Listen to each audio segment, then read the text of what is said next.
আমরা দেখছি যে সেনাবাহিনীর বিরুদ্ধে একটা খুব বড় চক্রান্ত চলছে। এর আগে আমরা দেখেছি পুলিশ প্রশাসন থেকে শুরু করে আইন বিভাগ, বিচার বিভাগ সবকিছুকে ধ্বংস করা হয়েছে, শিক্ষা সংস্কৃতি সবকিছু। আমি আর লম্বা সিরিয়াল টানলাম না।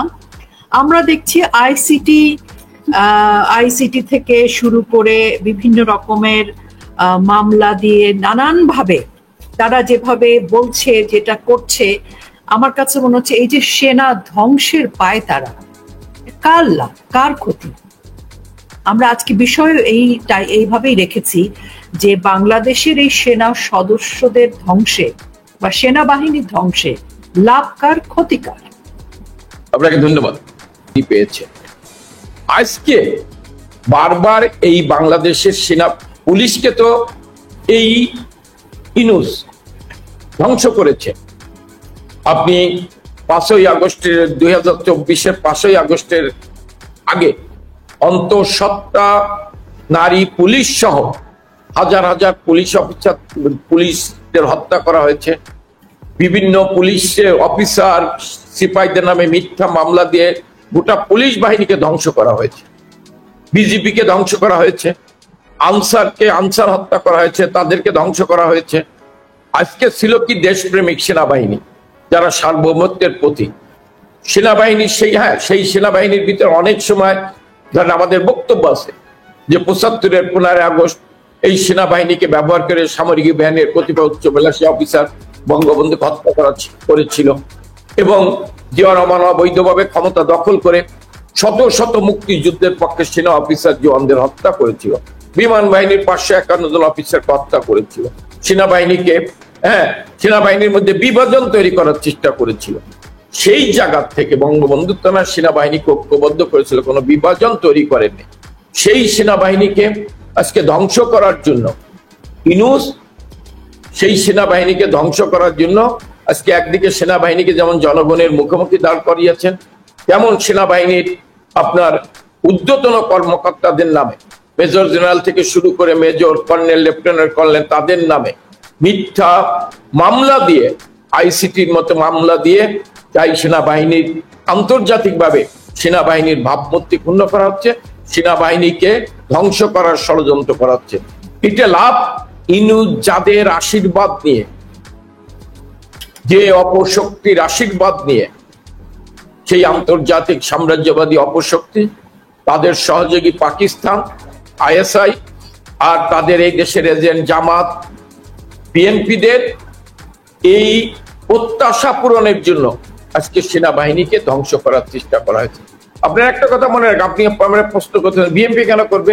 আপনি জানেন 1/11 সময় তারেক জিয়াকে যখন গ্রেপ্তার করা হয়, তারেক জিয়ার ক্ষোভ আছে, সেনাবাহিনী তাকে গ্রেপ্তার করে তাকে নির্যাতন করছে। এই ক্ষোভের জায়গায় সেনাবাহিনীর প্রতি তার ক্ষোভ আছে। এই কারণে মুচলেখা দিয়েছিলেন। এই কারণে ইনুস, তারেক জিয়ারা মিলে আজকে জামাত সেনাবাহিনীকে মিলে, কারণ এই সেনাবাহিনী হচ্ছে আমাদের সার্বভৌমত্বের প্রতীক। এই সেনাবাহিনী, আপনি মনে আছে যখন করিডোর দেওয়ার চিন্তা ভাবনা করা হচ্ছে, তখন সেনাবাহিনী করিডোরের বিরুদ্ধে কথা বলেছিলেন, যার ফলে সেনাবাহিনীকে ধ্বংস করার জন্য, সেনাবাহিনীকে মানে আমি যদি বলি হাত পা কেটে সেনাবাহিনীকে একেবারে মানে কি বলে যে সেই ভাষাটা, খারাপ ভাষাটা বলা যায় না, আমার সেনাবাহিনীকে নিষ্ক্রিয় করে রাখার জন্য আজকে এই ষড়যন্ত্র করা হচ্ছে। সেনাবাহিনীর এই অফিসারদের বিরুদ্ধে মিথ্যা মামলা দিয়ে, যে মামলা সেনাবাহিনীর কোন জওয়ান, কোন অফিসার যদি কোনো অন্যায় করে থাকে, এতে সেনাবাহিনীর অ্যাক্ট আছে, তাদের আদালতেই তারা বিচার করতে পারে। সেই সেনাবাহিনীকে একসাথে এতগুলো সেনা অফিসারদের আজকে মিথ্যা মামলা দিয়ে, আমি মনে করি এইটা, আপনি বলছেন কাদের স্বার্থ? এইটা হচ্ছে সাম্রাজ্যবাদী অপশক্তির স্বার্থ, এইটা হচ্ছে পাকিস্তানের আইএসআর স্বার্থ, এইটা হচ্ছে জামাতের স্বার্থ বাস্তবায়নের জন্য আজকে সেনাবাহিনীকে ধ্বংস করার জন্য ইনুস এই ষড়যন্ত্র করছে। জি, অনেক ধন্যবাদ আপনাকে। ডক্টর মাহবুব আলম প্রদীপ, আপনার কাছে আসবো। এই যে সেনাবাহিনীকে নিয়ে যে চক্রান্তটা চলছে, এই চক্রান্তটা রাজনৈতিক জায়গা আছে। এবং এখানে আরো একটা বিষয় আমি আপনাকে উল্লেখ করতে চাই, সেটি হচ্ছে যে চিফ প্রসিকিউটর গতকালকেই একটি সংবাদ সম্মেলনে কথা বলেছেন, সেটি হচ্ছে যে সেনাবাহিনীও নাকি পাল্টা গুলি করেছে ছাত্রদের রক্ষা করবার জন্য। অর্থাৎ এরাই কিন্তু বলছিল যে বাংলাদেশ আওয়ামী লীগ হত্যাকারী, বাংলাদেশ আওয়ামী লীগ গুলি করেছে, বাংলাদেশ আওয়ামী লীগ সবকিছু করেছে, এবং আজকালকে সেনাবাহিনীকে ধ্বংস করবার জন্য সে কিন্তু তার বক্তব্যে নতুন একটি কথা নিয়ে এসেছে যে সেনাবাহিনী গুলি করেছিল। আমরা কিন্তু 5ই আগস্টের যে ঘটনা, সেখানে আমরা জাতিসংঘের একজন প্রধান ব্যক্তির কোনো একটি ইন্টারভিউতে বলা একটা কথা আমরা শুনেছি, যে তিনি বলেছেন যে সেনাবাহিনীকে তারা ছাত্রদের পক্ষে থাকার কথা বলেছে, বিপক্ষে গেলে জাতিসংঘ মিশন থেকে তাদেরকে বাদ দেওয়া হবে।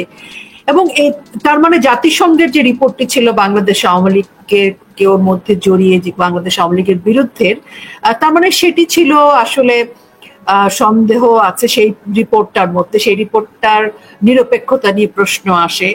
এবং সেই বক্তব্যের মধ্যে দিয়ে তখনই আমরা দেখেছি সেনাবাহিনীর প্রতি একটা ইঙ্গিত রয়েছে, এবং গতকালকে চিফ প্রসিকিউটর যে বক্তব্য দিয়েছে তার কথা ইঙ্গিত রয়েছে। এই যে ইঙ্গিতগুলো, বাংলাদেশে অবস্থিত জাতিসংঘের অফিস তাদের মানে অফিসিয়াল প্রটোকল ভেঙে তারা কেন এত সম্পৃক্ত বাংলাদেশের রাজনীতিতে, বাংলাদেশের সেনাবাহিনীকে নিয়ে, এবং বাংলাদেশের ক্ষমতার চক্র বা ক্ষমতার রেজিম চেঞ্জ করবার জন্য তাদের এত স্বার্থ কেন? এবং ধীরে ধীরে কিন্তু তারা এখন তাদের টার্গেট হচ্ছে সেনাবাহিনী। জি আপা, ধন্যবাদ। আমি আবার একটু কামাল ভাইয়ের সাথে আমি একটু যুক্ত করতে চাই, হচ্ছে মূল আলোচনায় যাওয়ার আগে একটু কবিতার ভাষায় বলতে চাই যে পৃথিবীর যা কিছু সৃষ্টি ছিল কল্যাণকর, অর্ধেক তার করিয়াছে নারী, অর্ধেক তার নর। ঠিক একইভাবে অনেকে বাংলাদেশে বলতেন যে বাংলাদেশের যত কিছু অকল্যাণকর অর্ধেক করিয়াছেন খালেদা জিয়া, অর্ধেক তার বর। আমি কথাটা বললাম কেন? দেখেন, জাতির পিতা বঙ্গবন্ধু শেখ মুজিবুর রহমানের হত্যাকাণ্ডের পরে যে অপকর্মটা করেছেন সেটা হচ্ছে জিয়া রহমান। উনি শুধু ক্ষমতা নেননি, উনি শাহ আজিজকে প্রধানমন্ত্রী বানিয়েছেন, সাকা চৌধুরীকে দল এনেছেন, মুসলিম লীগকে পুনর্বাসিত করেছেন, জামাতকে পুনর্বাসিত করেছেন।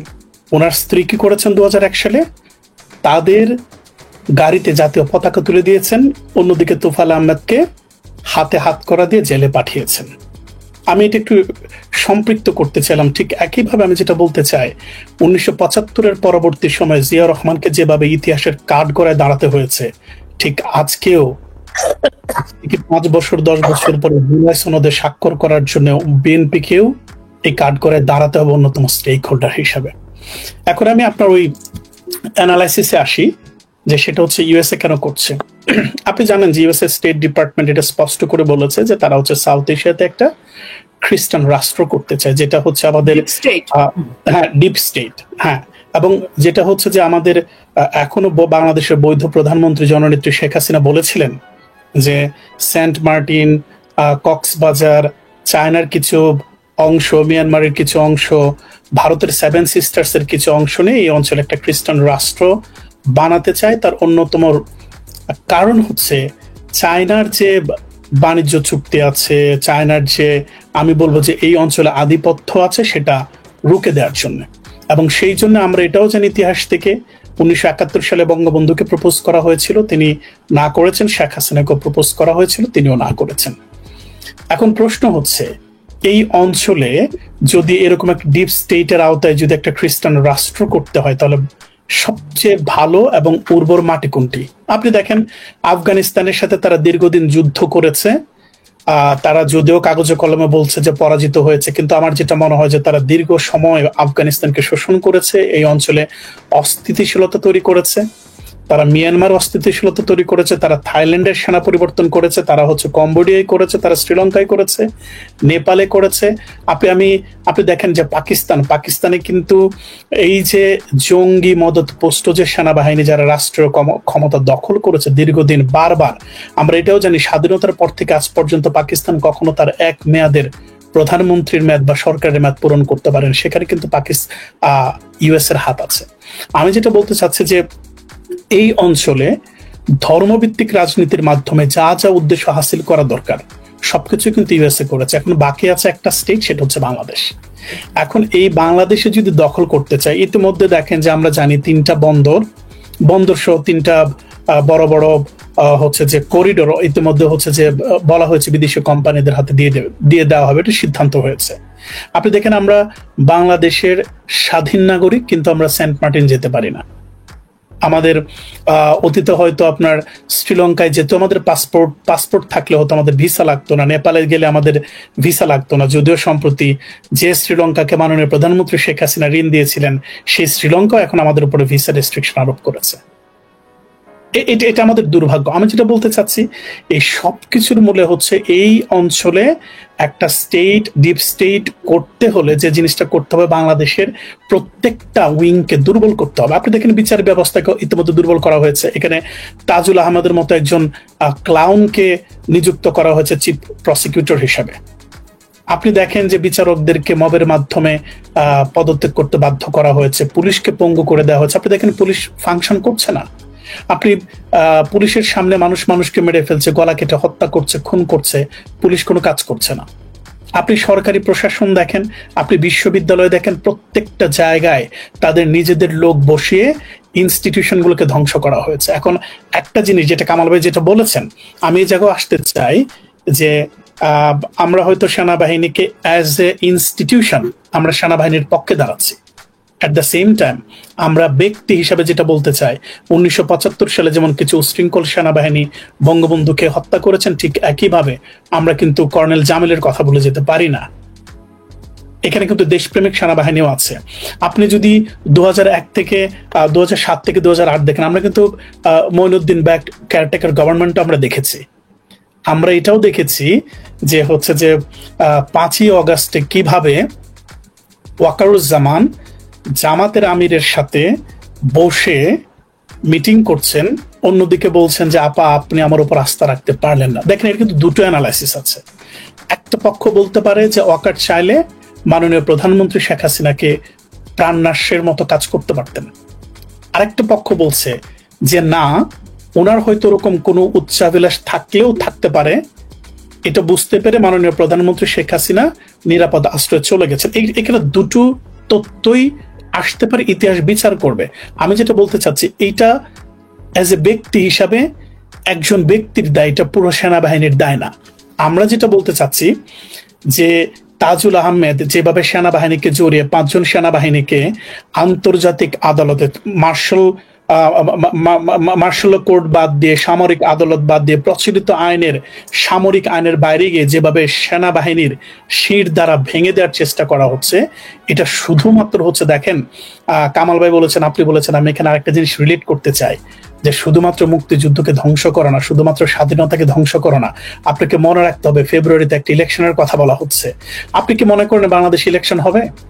ইলেকশন হলে জামাত যত বড় শক্তি দেখাক, তাদের শক্তি হচ্ছে নগর কেন্দ্রিক কিছু বিশ্ববিদ্যালয় তারা দখল করেছে। গ্রামের মানুষ কিন্তু জামাত বুঝে না, শিবির বুঝে না। এখন প্রশ্ন হচ্ছে যে এখানে দুটো জিনিস দেখেন, আপনি যখন এখানে একটা জিনিস রিড করতে চাই, আপনি যখন দেখেন যে শাহজাহান খানের মতো প্রমিনেন্ট লিডারকে যখন পিঠ মোড়া দিয়ে বেঁধে আদালতে নেওয়া হয়, তার অর্থ কি? সেটা হচ্ছে আওয়ামী লীগের মনোবল ভেঙে দেয়া। পুলিশ হত্যার কারণ কি? পুলিশের মনোবল ভেঙে দেয়া। আজকে যে বিতর্কটা তোলা হচ্ছে যে সেনাবাহিনীকে সামরিক আদালত থেকে বের করে এনে প্রচলিত আইনের মাধ্যমে বিচার করা হবে, তার মানে কি একটা প্রতিষ্ঠানের, একটা অভিজাত বা আভিজাতিক প্রতিষ্ঠানের মনোবল ভেঙে দেয়া এবং সেনাবাহিনীতে বিশৃঙ্খলা তৈরি করা, যে বিশৃঙ্খলা তৈরি করলে হচ্ছে ফেব্রুয়ারিতে নির্বাচন নাও হতে পারে, এবং সে নির্বাচন যদি না হয় সেখান থেকে সবচেয়ে বেশি বেনিফিটেড হবে জামাত।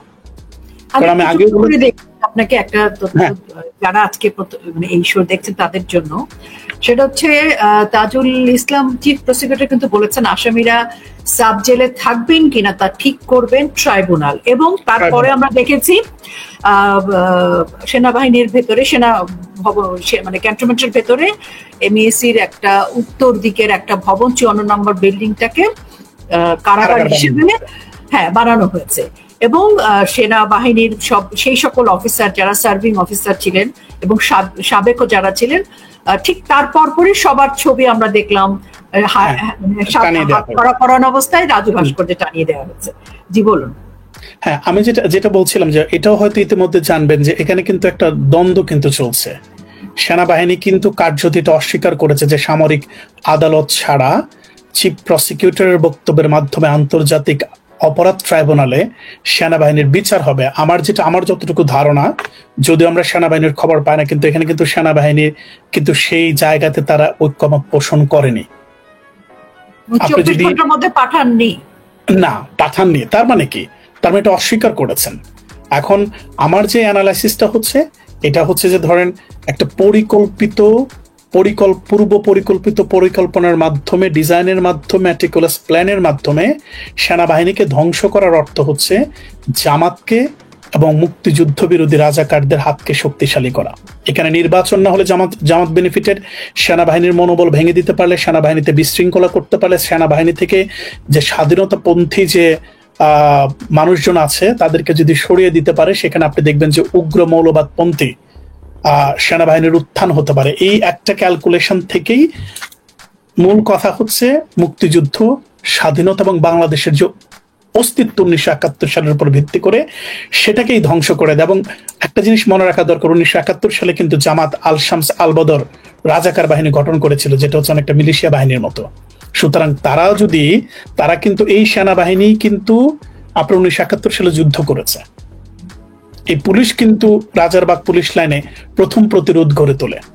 সুতরাং জামাতের এই ক্যালকুলেশন কিন্তু মাথায় আছে। এবং সেই সাথে আমি জিয়া পরিবারকে টানতে চাই, তারেক জিয়াও কিন্তু সেনাবাহিনীকে খুব ভালো চোখে দেখেন না কিংবা প্রতিপক্ষ মনে করেন। আপনি যদি মুচলেখা দিয়ে বাংলাদেশ ছাড়ার পূর্ব মুহূর্তে যদি তারেক জিয়ার যদি জীবনের কথা চিন্তা করেন, তারও কিন্তু সেনাবাহিনীর উপরে ক্ষোভ আছে। সবকিছু মিলে সেনাবাহিনীকে ধ্বংস করা,